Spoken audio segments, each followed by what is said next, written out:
Gate 2002 का question हमारे सामने है और ये क्वेश्चन रिलेटेड है जो हमारा थ्योरेटिकल लेक्चर था, लास्ट लेक्चर TD 021C।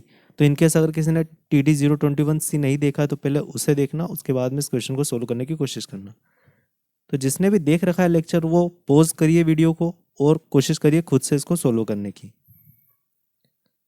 तो आई थिंक सभी ने कोशिश कर ली होगी, तो अब क्वेश्चन को करना शुरू करते हैं। सबसे पहले इसमें दिया गया है अ रिजिड वेसल, इसको अंडरलाइन कर लेते हैं। अ rigid vessel containing 3 mole of nitrogen, containing 3 moles of nitrogen, ये इन्फॉर्मेशन भी हमारे काम की है। एट 30 डिग्री सेल्सियस, ठीक है। A rigid vessel containing 3 moles of nitrogen gas at 30 degree Celsius is heated to 250 degree Celsius. 30 से 250 डिग्री सेल्सियस तक इसे हीट करा।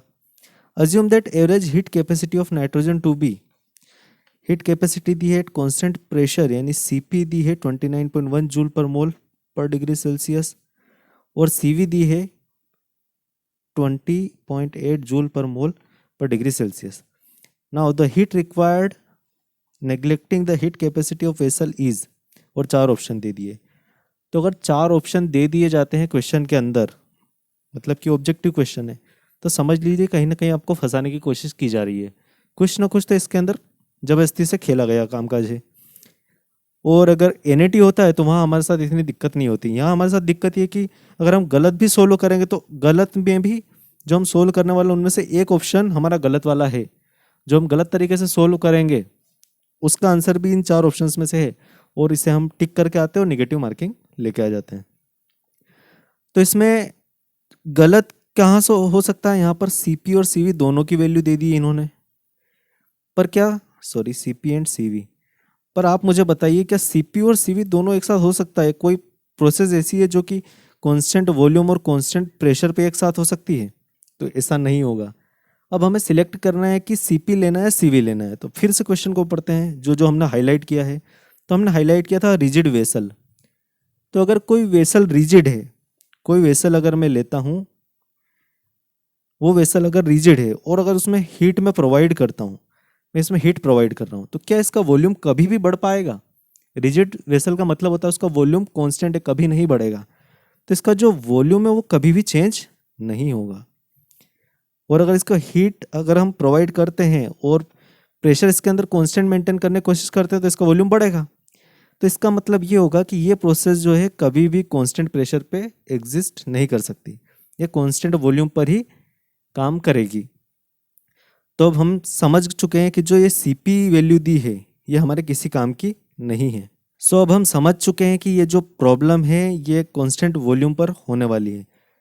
अब कांस्टेंट वॉल्यूम पे हमसे पूछा गया है क्या?